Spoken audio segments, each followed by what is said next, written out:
Dear participants, my name is Ashish Rajbandhu, and today we are going to discuss about the important provisions of the Indian Penal Code. We will discuss about the historical background of the Indian Penal Code.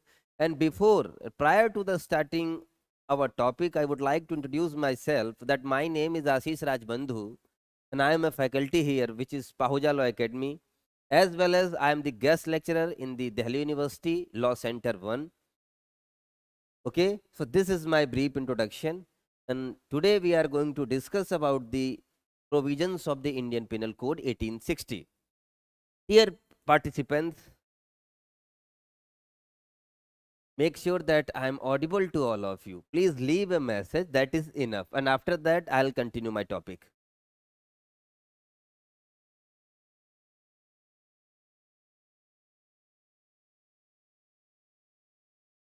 Okay, okay, thank you, Jeet Singh. Thank you very much, Jeet. Now we are going to start our topic. Dear participants, we are discussing about the Indian Penal Code. So first of all, we will start from the historical background of the Indian Penal Code.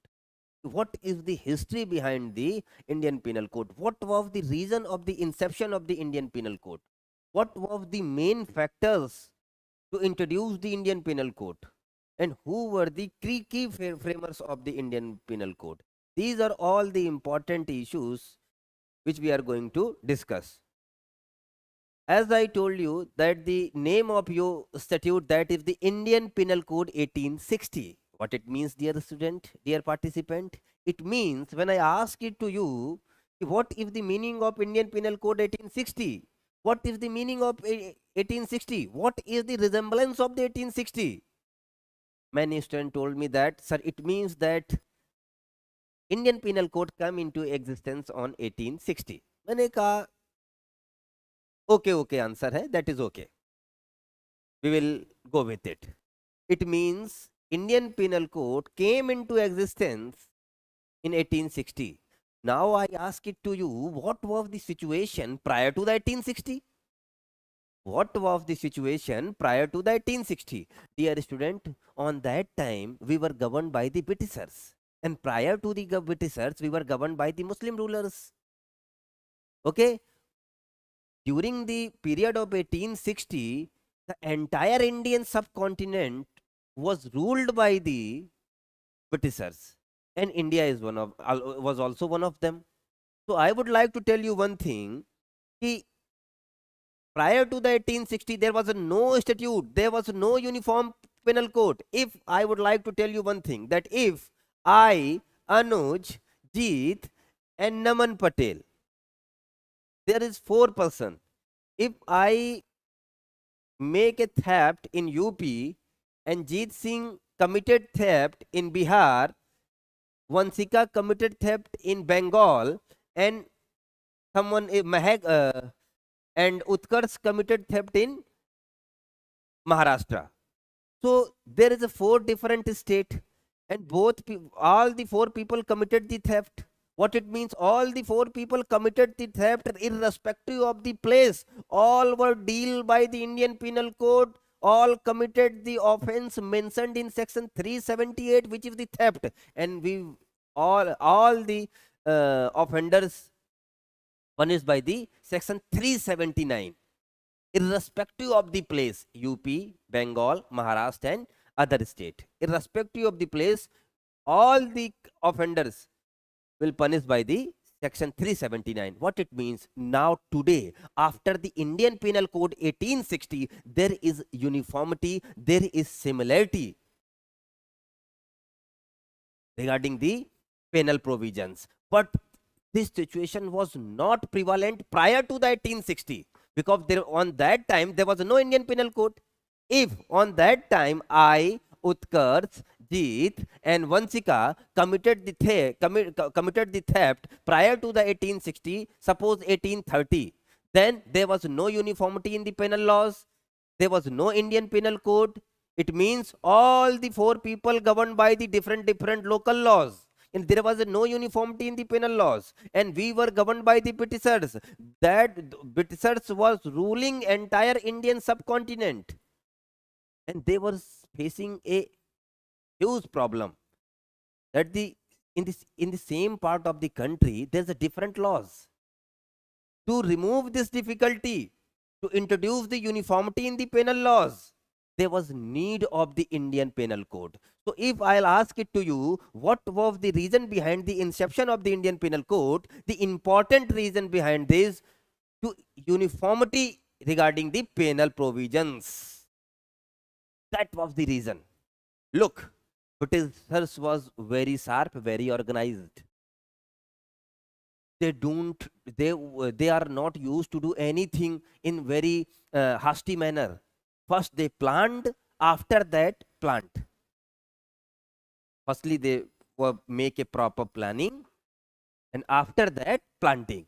So first of all, in the 1833 there was a charter act. Now we are going to discuss of the Indian Penal Code. Now we are going to discuss of the history of the Indian Penal Code. History of the Indian Penal Code is very important for the prelims point of view of judicial service examination. ठीक है? Governor General of India appointed a commission which was known as the Indian Law Commission 1834, and there was a Charter Act. There was a Charter Act 1833. In this Charter Act, it was recommended that there is a need of a commission for the recommendation of the law. So 1833, there was a Charter Act which recommended the first law commission in India. And just after the 1 year, Governor General Council of India appointed the commission, the Indian Law Commission, in 1834. So first law commission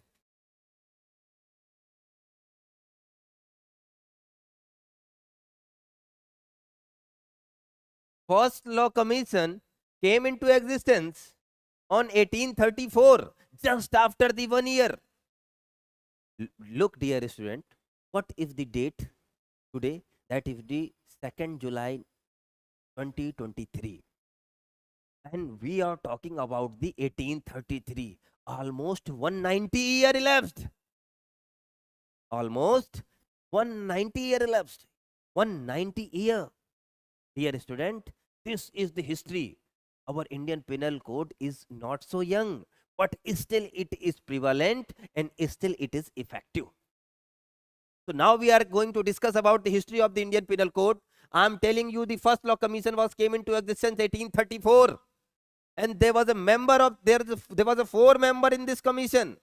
Lord Macaulay, Sir Lord Thomas Babington Macaulay was the president of this commission, was the chairman of this commission.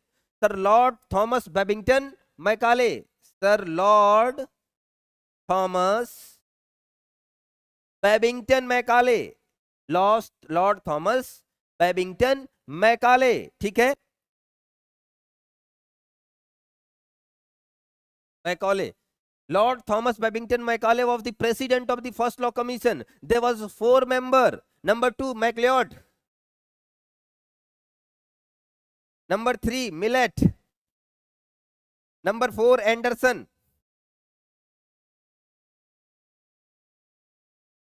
There was 4 member in the first law commission of the Indian Penal Code, commission for the Indian Penal Code. Lord Macaulay was the chairman of the first law commission.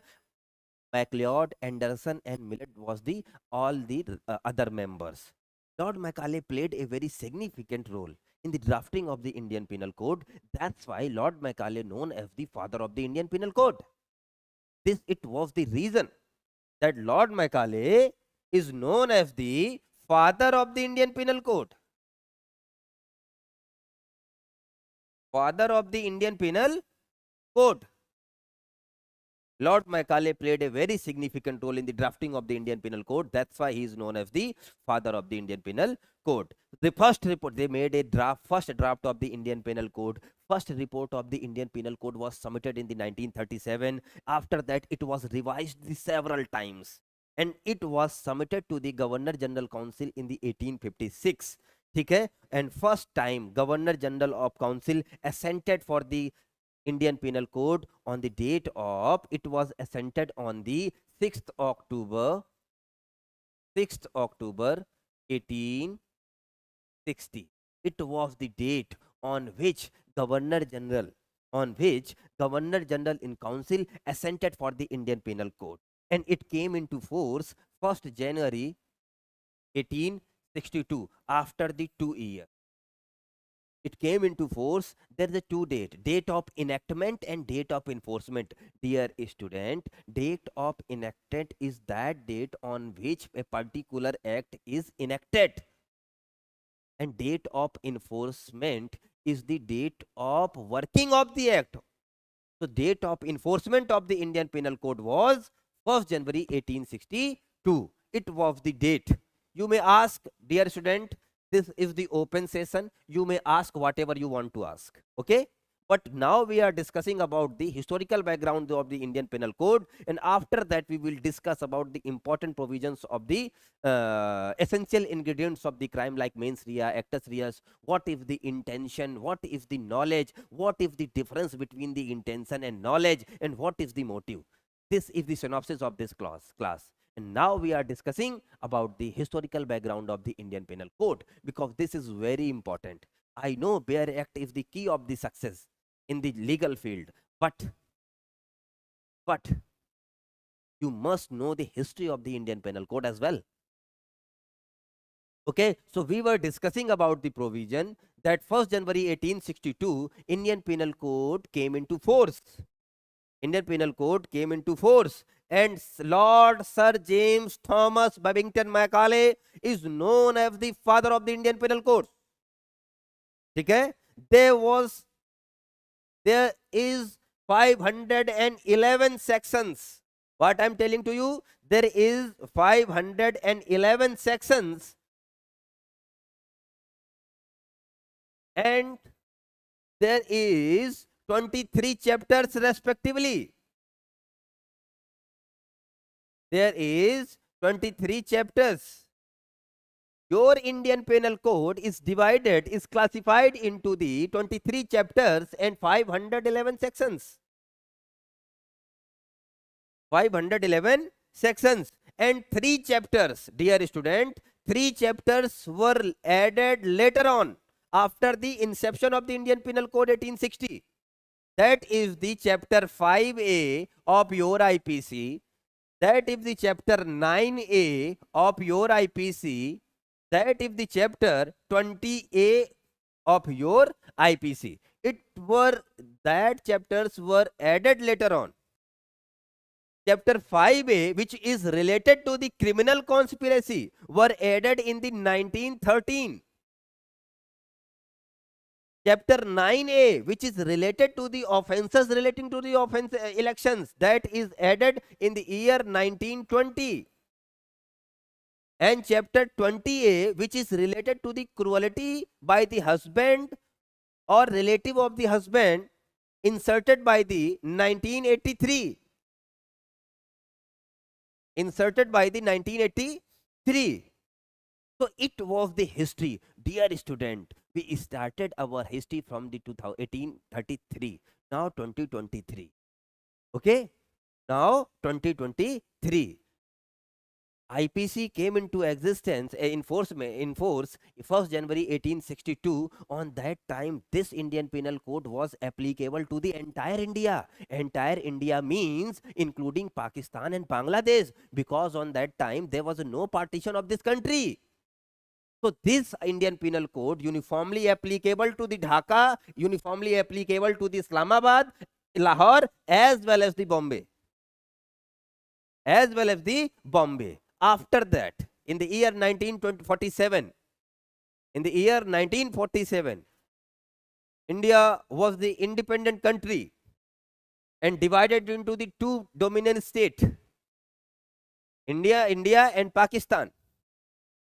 What Pakistan did with the penal laws, we don't know, don't care. But in respect of the Jammu and Kashmir, this Indian Penal Code was applicable to the entire India except Jammu and Kashmir, because Jammu and Kashmir were using different code known as the Ranveer Penal Code. Jammu and Kashmir was using the different code that is known as the Ranveer Penal Code. That is the Ranveer Penal Code. But in the year 2019, in year 2019, there was a huge changes. What were the changes? Would you please tell me? Please reply. What happened in 2019? And after 2019, not only the Indian Penal Code, many other acts now uniformly applicable to the Jammu and Kashmir. Many other acts now uniformly applicable to the Jammu and Kashmir. That is also very important. They are uniformly applicable to the Jammu and Kashmir. Kaise? How? How is it possible? Just because of the Jammu Kashmir enactment of the Jammu Kashmir Reorganization Act 2019. After the enactment of the Jammu Kashmir Reorganization Act 2019, after the enactment of the Jammu Kashmir Reorganization Act 2019, Indian Penal Code was uniformly applicable to the Jammu and Kashmir like the other part of the India. Not only the Indian Penal Code, but also the other acts like Indian Penal Code, Code of Criminal Procedure, Indian Evidence Act, Indian Contract Act, Sales of Goods Act, Partnership Act, that all such kind of acts applicable to the Jammu and Kashmir just because of the Jammu Kashmir Reorganization Act 2019. Don't use the word 370 because of the abolition of the 370. No. No. Don't give the answer that, sir, it is applicable to the Jammu and Kashmir because of the abrogation of the Article 370. No, don't give such kind of answer. You have to tell me that, sir, after the enactment of the Jammu Kashmir Reorganization Act 2019, all such kind of act applicable to the Jammu and Kashmir from the date of 31st October, from the date of 31st October 2019.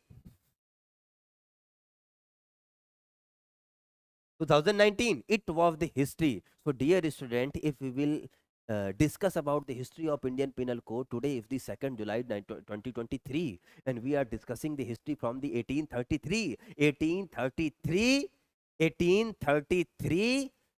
to 2023. It is 190 year. This is the only act which has faced very less amendment. Very less amendment. It means what I'm trying to say. I'm trying to say कि after the one history of the more than 150 year, Indian Penal Code is still effective, is still prevalent. This is very old statute and working in our country effectively. So it was the history of the Indian Penal Code. It was the reason behind the inception of the Indian Penal Code we were discussing. If there any doubt, if you want to ask anything, please ask. This is the open session, no doubt. If you have any query, dear student, please ask. If you have any query, please ask.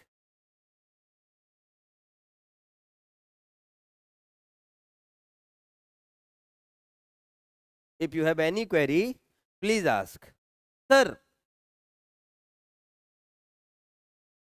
now you are asking to me, sir, the name of the statute is the Indian Penal Code 1860. मैंने कहा yes.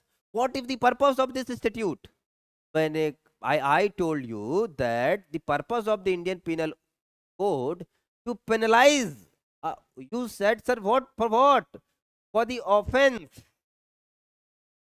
So you asked to me, sir, what is the offense? What is the crime, sir? What is the meaning of crime? Many jurists have defined the crime in a different way. Look, listen to me. Crime is a very changing concept. Crime is very changing concept. Something is crime in one country and that is not a crime in another country. Like the France, adultery was no offense in that country, but in our country it was, but now it is repealed. It was removed. So what I'm telling to you, I'm telling to you that if crime is depend on these circumstances, state to state. Okay, so many jurists was trying to define the Indian Penal Code. Many jurists was trying to define the Indian Penal Code in a different manner. But Blackstone said crime is the violation of the public right and duties. Bentham said the crime is the violation of the public right and duties due to the whole committee. So if I will tell you what is the crime, crime is something which is prohibited by the law. If law prohibits you and you committed that thing, that is the crime. That is the crime. Stephen said about the crime that crime is an act which is forbidden by the law. Crime is an act which is forbidden by the law, which is at the same time revolting the moral sentiment of the society. Moral sentiment of the society. So I am telling to you, crime is the very diverse concept. It is vary from state to state, depend on the circumstances, like a language. Okay, so now I'm trying to say, what is the crime? Crime is something which is prohibited by the law. Which is prohibited by the law. Okay, so but now I'm coming to the different topic, elements of crime. Now we are going to discuss about the elements of crime. There is 4 elements of the crime. It is very important topic to understand the criminal law. Elements of crime. Dear student, I would like to tell you one thing very clear. There is 4 elements of the crime. There are 4 elements of the crime. Okay, there are 4 elements of the crime. Number 1, human being. Number 1, human being. Number 2, number 1, human being. Sir, now you are asking to me, sir, only human being can commit the crime. I said yes. Only and only human being can commit the crime. No one other than human being can commit the crime. Lion, dog, elephant, car, robot, nothing. Only and only human can commit the crime. So you said, sir, you are the human. Mane kaha, yes, I am. So are you the criminal? Mane kaha, no. I said there is 4 essential elements of the crime. I said there is 4 essential elements of the crime. Number 1, human being. Only human being can commit the crime. If a snake bites you and moves from that place, what happened? Is police going there to catch the snake for a proper trial? No. Because only human being can commit the crime. Only. So that's why there is 4 essential elements of the crime. Number 1, human being. Number 2, mens rea. Number 2, mens rea, which is guilty mind. Which is guilty mind.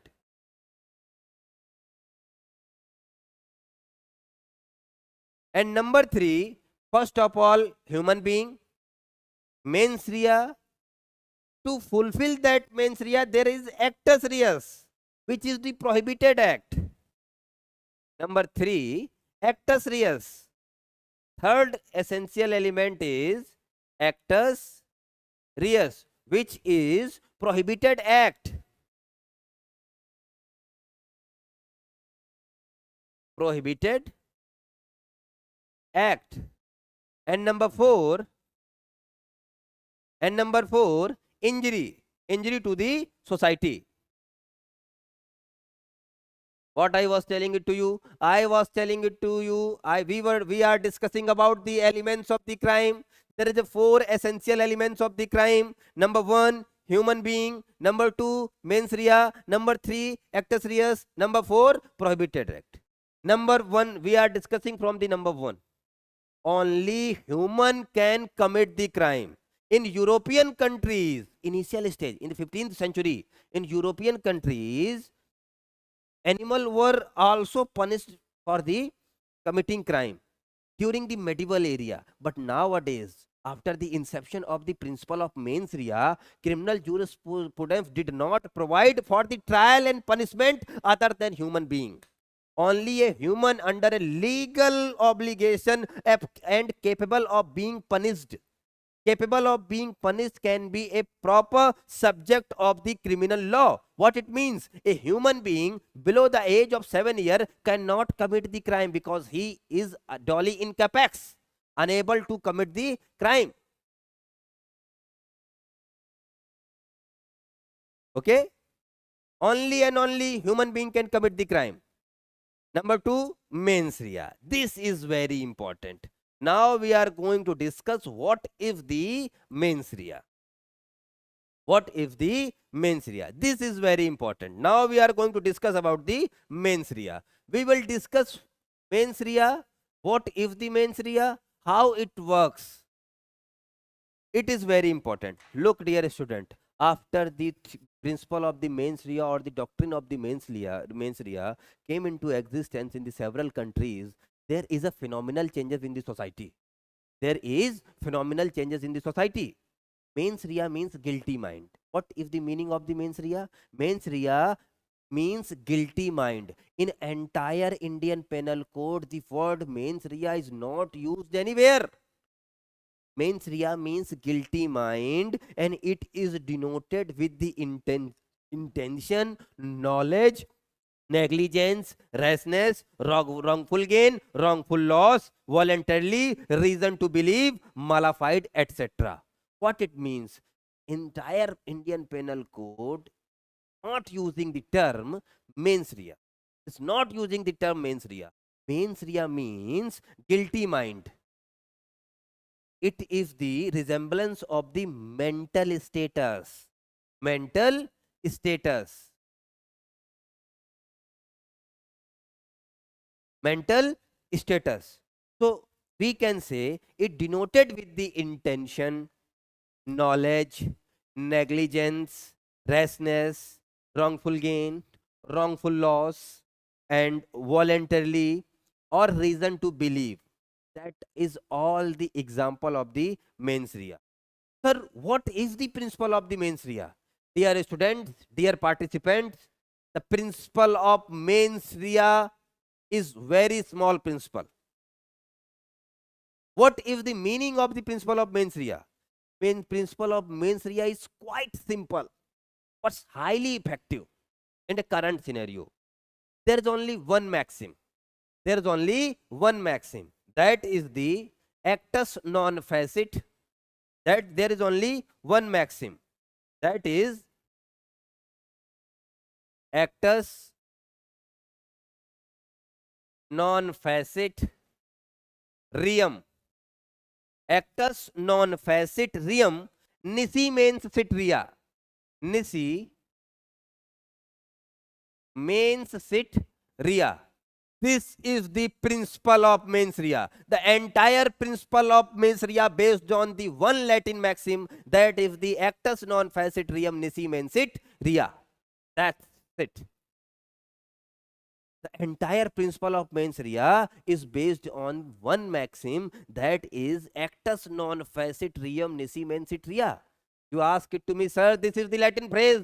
How can we understand what is the meaning of this maxim? The meaning of this maxim is the act itself. What is the meaning of this maxim? Act itself does not make a man guilty. Act itself. What is the meaning of this maxim? What is the principle of mens rea? Act itself does not make a man guilty. Act itself does not make a man guilty unless the mind is also guilty. Unless the mind is also guilty. What is the meaning of this maxim? Look, the meaning of this maxim is actus non facit reum nisi mensit rea. It means act itself does not make a man guilty unless and until his mind is not guilty. You commit anything, You commit anything, any offense, but you are not guilty unless your mind is guilty. You are asking, sir, please make it clear. I am telling it to you, this is an axe. Now I went to a forest and I wander here and there with all due care. With all due care. I'm using the word all due care. I started the cutting the tree. Suddenly, a boy came out from the shrub, and the iron of this axe thrown and hit the that boy. I don't know that boy was hidden behind the shrub. What it means? That boy died due to the hit blow of this axe. What it means? I am the guilty? No.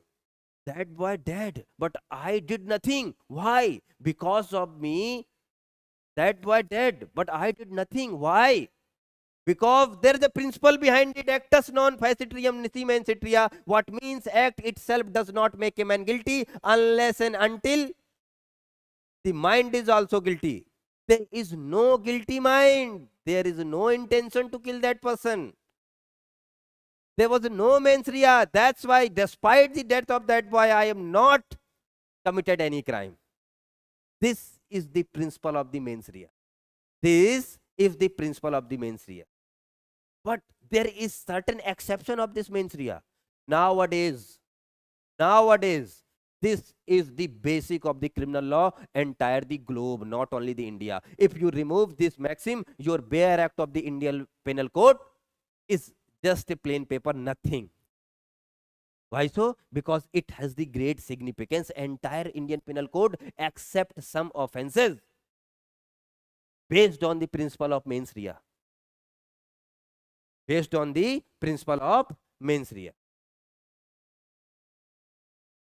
Are you getting my point? So this is the rule. Okay? Is it clear? Dear student, if you want to ask something, feel free to ask anything. Okay? Dear participants, if you want to ask something, feel free to ask anything. Whatever you want to ask. If there is any query in your mind other than Indian Penal Code, other than this topic, you are all right to ask that topic. Okay? So dear participant, please remember this. Now I'm coming to our topic again. We are discussing about the Indian Penal Code. The rule is actus non facitrium nisi mancitria. It means the act itself does not make a man guilty unless and until the mind is also guilty. But there is some exceptions of this rule. There is some exceptions of this rule. There is some exceptions of this rule. What is the exceptions of this rule? Look, I am telling it to you. First of all, this was the principle. Now we are discussing the history of the Indian Penal Code. First of all, in 1789, in the year 1798, in the case of Fowler versus Paget,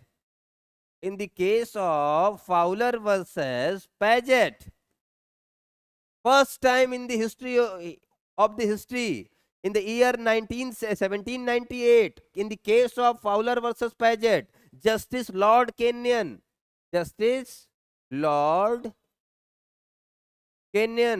first time said that for the commission of crime, there is the requirement of two things. Number one, mens rea plus actus reus. Mens rea plus actus reus is equal to offense. Mens rea means guilty mind, actus reus means prohibited act. To fulfill that guilty mind, is mens rea plus actus reus is equal to offense. First time in the case of 1798, in the case of Fowler versus Paget, Justice Lord Kenyon discussed about this principle.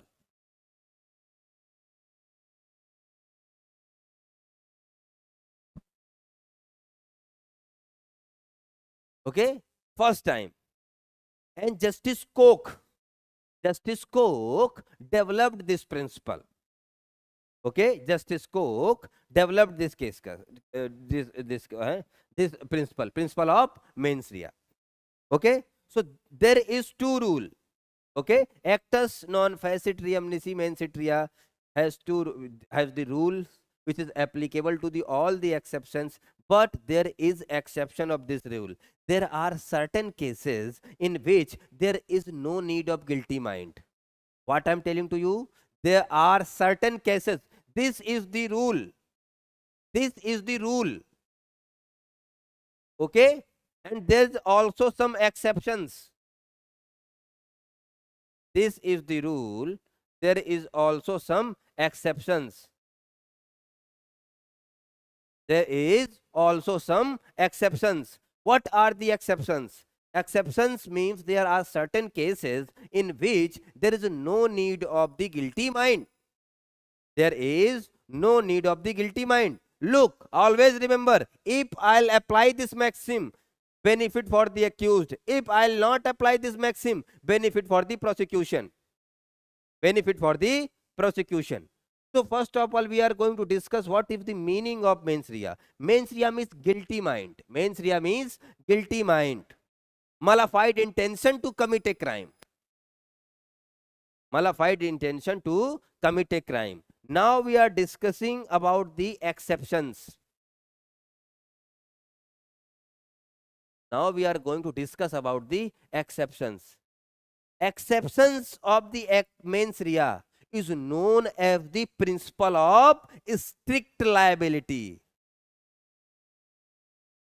Principle of strict liability. This is the exception of the principle of mens rea. There is exception of the actus non facit reum nisi mens rea, which is known as the principle of strict liability.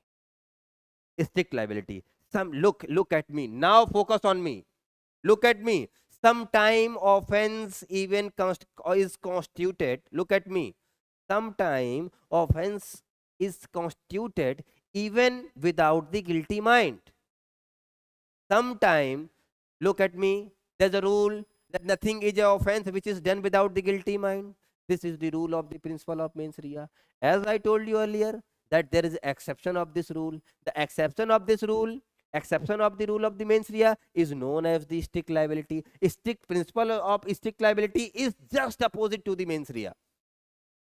What if the exception of the principle of mens rea? What if the strict liability? Sometime offense is constituted. We are discussing about the strict liability, which is the exception of the mens rea, which is the just opposite of the mens rea. I am telling it to you that sometime offense is constituted even without the guilty mind. This is the strict liability.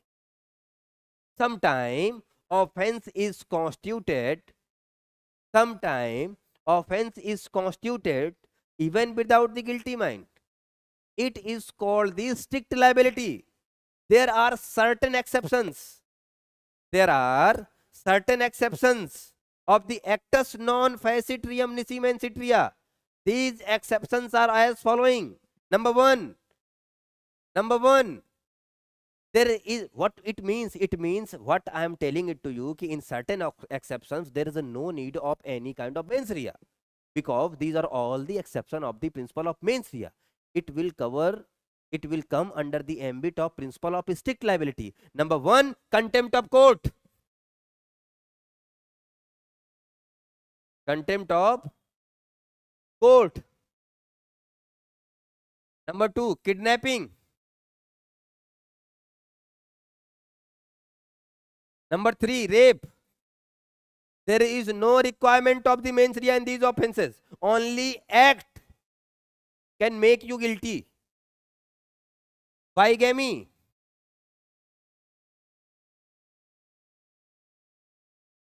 Waging war.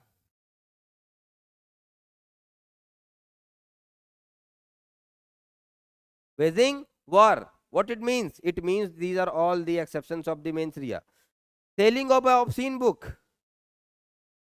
Selling of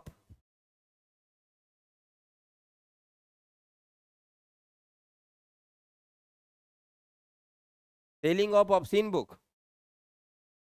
Okay.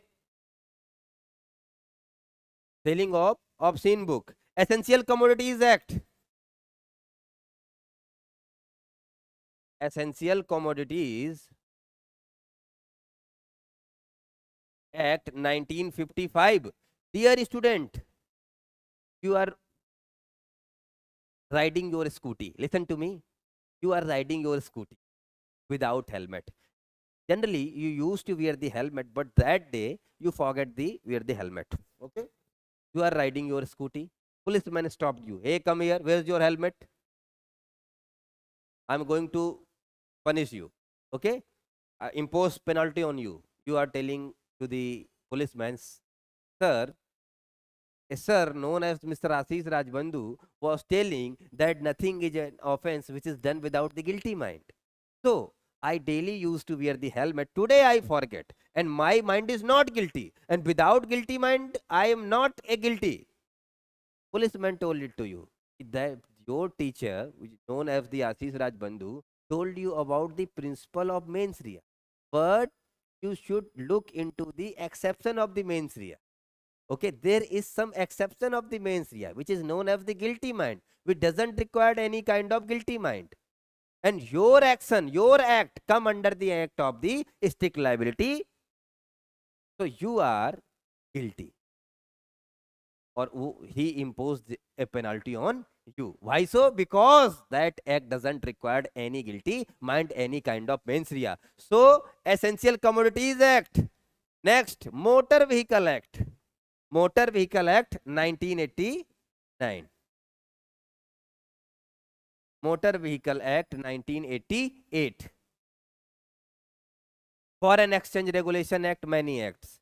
So what I am telling to you, I am telling it to you that there is exception of the actus non facit reum nisi mensit rea, which is known as the strict liability. Sometime offense is constituted even without the guilty mind. There are certain exceptions of the principle of mens rea, like number 1, contempt of court, kidnapping, rape, bigamy, waging war, selling obscene book, Essential Commodities Act, Motor Vehicle Act. That is all the offenses. So, selling obscene book.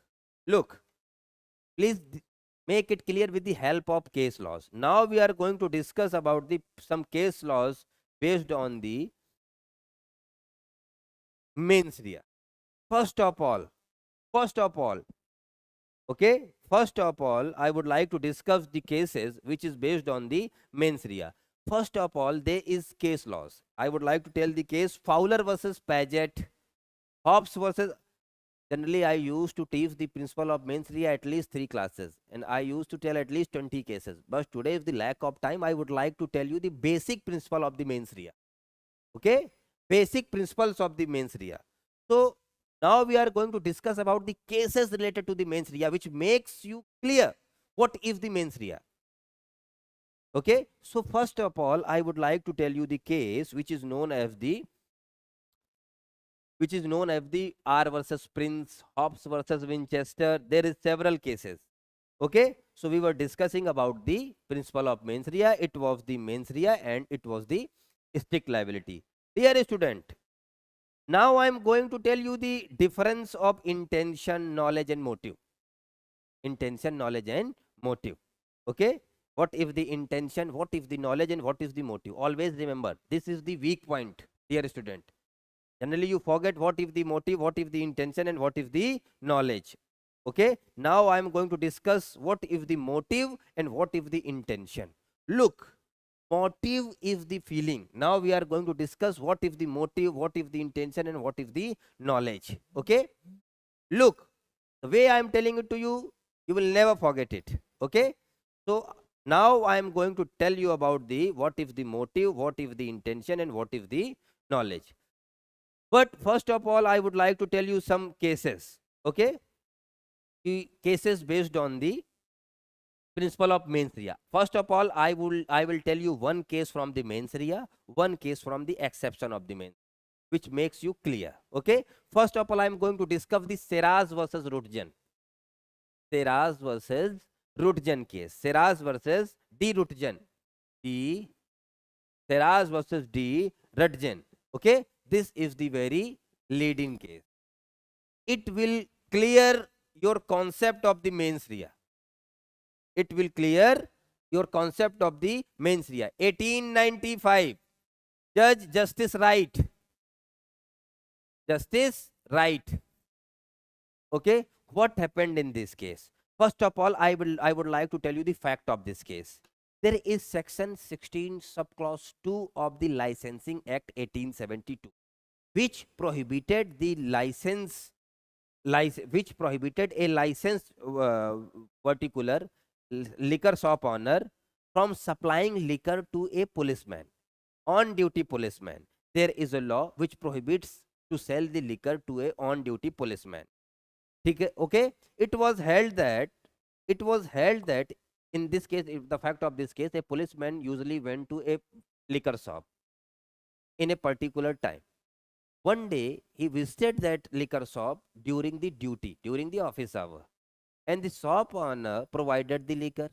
Okay, he was liable for that offense, violation of the liquor policy. Okay, trial for that offense. But in this case, Justice Wright presumed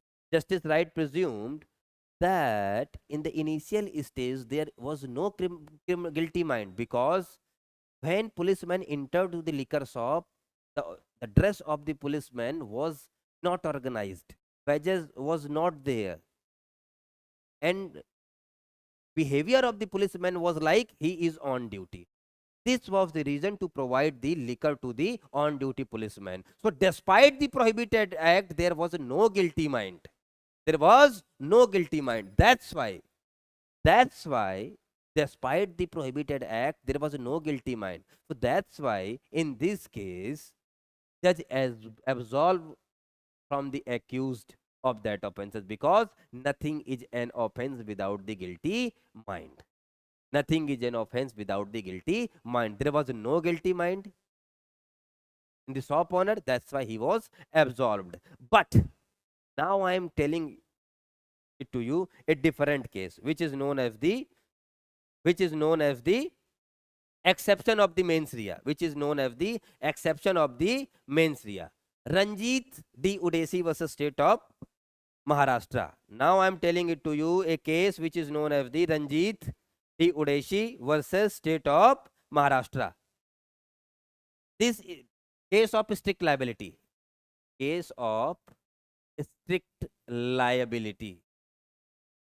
Okay, after that case, I will tell you the difference between the motive and intention. What happened in this case? The name of the case is the Ranjit D. Udesi. Ranjit D. Udesi versus Ranjit D. Udesi. Ranjit D. Udesi versus State of Maharashtra. Okay. In this case, this case will make it clear what is the principle of mens rea and what is the strict liability. In the case of Saras versus Rudjan, I was telling it to you what is the principle of mens rea, how it will apply. Without the guilty mind, you are not guilty. Okay. Now we are discussing about the Ranjit D. Udesi versus State of Maharashtra. In this case, Honorable Supreme Court, the date of judgment was the 1964 year. Okay, what was happened in this case? Honorable Supreme Court convicted a sailor under section 292 of IPC. 292 of the IPC. Section 292 of the IPC. Sailor convicted a person under the section 292 of the IPC. What happened in this case? There is a very interesting story. A book which is prohibited in this country, in our country, known Ladies Chatterjee's Lover Book. That was the obscene book, porn book, basically. Okay. So in this case, there was a book known as the Ladies Chatterjee's Lover Book, which was prohibited in India. Okay. And he was, Ranjit, selling that book, which was prohibited in India, although he had no knowledge about the book. So there is no guilty mind. But what I was telling it to you, that section 292, contempt of court, section 292, or selling obscene book is the come under the ambit of strict liability. So in the case of Ranjit D. Udesi versus State of Maharashtra, in this case, a man known Ranjit was selling the obscene book.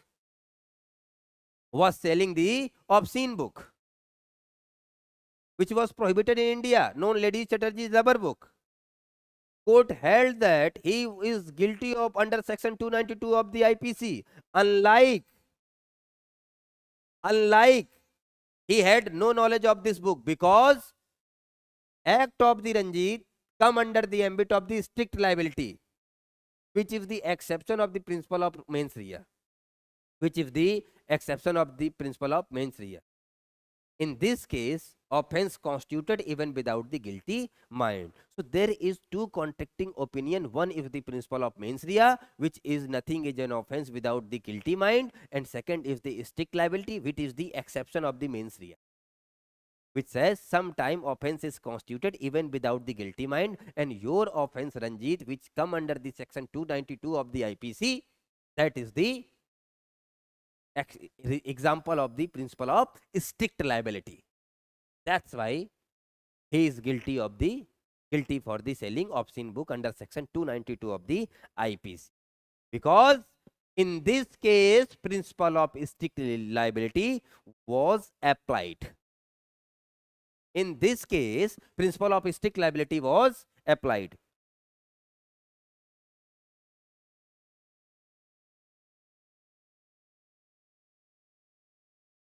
Are you getting my point? Dear student, if you want to ask anything, please ask. If you want anything, ask anything, please ask. Now we are going to discuss. If there any doubt, please ask. What if the mens rea? What if the principle of mens rea? Please ask.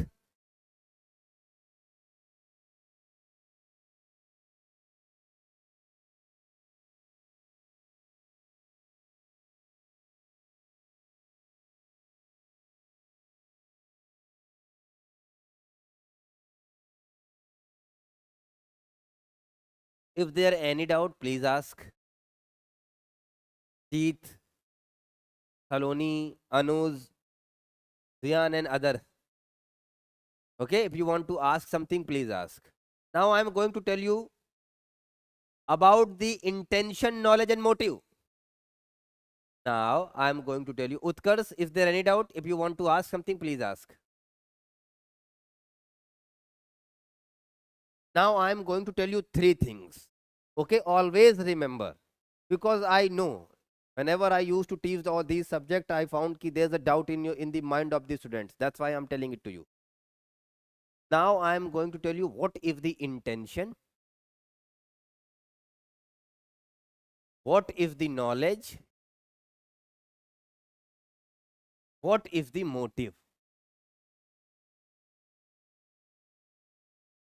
What is the intention, what is the motive, and what is the knowledge. Okay, all the terms which is the intention, motive and knowledge are quite similar. It seems quite similar, but there is a difference. Okay, there is difference. Always remember, what if the intention? There is requirement of the two element in the intention. There are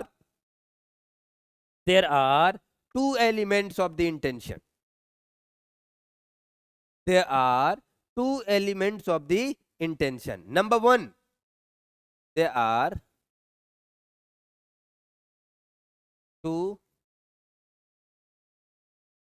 elements in intention. Number one, look.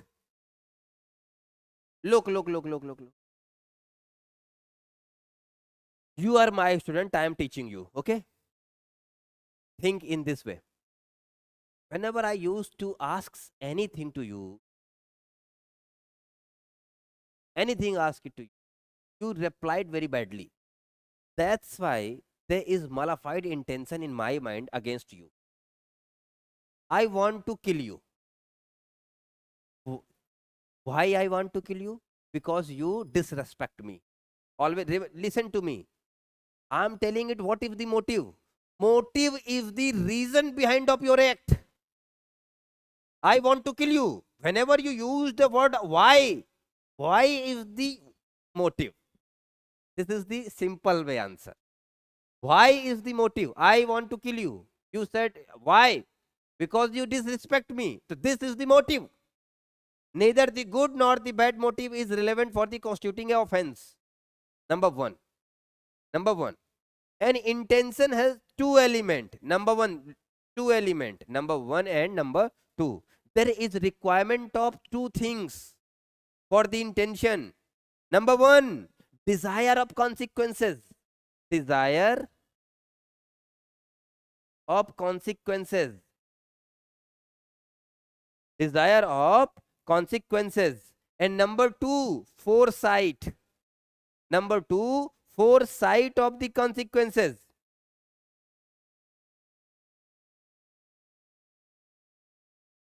Foresight of consequences. Number one, desire in my mind, and number two, foresight. Two element, desire plus foresight. Desire plus foresight. But in knowledge, look, this is a glass. This is a glass which made from the glass. Okay, I left it. What is there is a knowledge that if I left this glass, it will break into the pieces. This it was the knowledge. It was the knowledge. Look, it was the foresight of the consequences. I know the foresight. If I left this glass, it will break into the pieces. Okay, okay. There is two element in the intention. Number one, desire of the consequences. Desire of the consequences plus foresight of the consequences. Desire to break into the pieces. Foresight, if I left this glass, it will break into the pieces. Two elements required for the intention. But in the knowledge, there is only one element. There is only one element. That is the foresight of the consequences. That is the foresight of the consequences. Foresight of the consequences. Consequences. Always remember, what is the difference between the intention and knowledge? Intention needs two elements. Desire of the consequences, foresight of the consequences.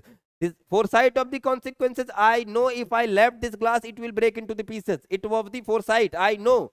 And desire, I want it break into the pieces. Whenever two elements come together, that is the intention. Whenever there is only one element, that is the foresight of the consequences. Foresight of the consequences, I don't want to break into the pieces. I don't want to break into the pieces, but I know there is a foresight that if I left this glass, it will break into the pieces. There is foresight, so there is only one element, that is the foresight of the consequences. That is the knowledge. When there is desire, when there is a foresight of the consequences, that is the knowledge. If there is foresight of the consequences plus desire of the consequences, that is the intention. Look, I know you are a kid. If I will throw you from the fourth floor, I know the consequences. You will die. But what is this? If I am throwing you from the fourth floor, that is, I know foresight of the consequences that you will die. If I know there is a foresight that if I will throw you from the fourth floor, you will die. And there is the desire of the consequences. What if the consequences of your death? If there is desire of your consequences, I know if I will throw you from the fourth floor, you will die. And I am throwing you with the desire your death. That is the intention. So there is two element in the desire of the consequences plus foresight of the consequences, and there is one element in the foresight of the consequences, knowledge. This is the difference. Whenever use the word why, that is the motive. The motive, there is only one element which is known as the foresight of the consequences, that is the knowledge. There is two element, desire of the consequences plus foresight of the consequences, that is the intent, that is the intention. Number two, motive, neither good motive nor the bad motive is relevant for the constitute a offense. It is relevant under section 8 of the Indian Evidence Act. It is relevant under Section 8 of the Indian Evidence Act. Motive means prompt a person to do something. Sometime offense is committed with motive, sometime without motive. Motive is the element which prompts someone to commit a offense. Is it clear? So, dear student, that's all for today. If you want to ask something, please ask. Okay? So, now time is over. We were discussing about the important aspect of the penal provisions. We were discussing about the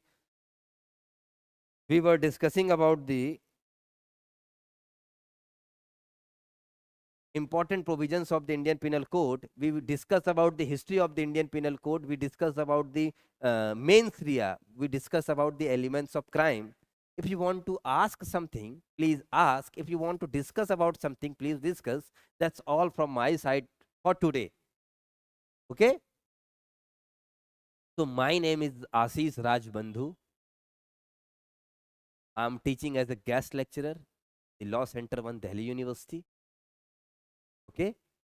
And I completed my LLB and LLM from Delhi University. And this is very interactive session despite you are not replying. Okay? So if you want to ask something, please ask. Otherwise, I am going to wind up this session. If you have any doubt, any query, please ask.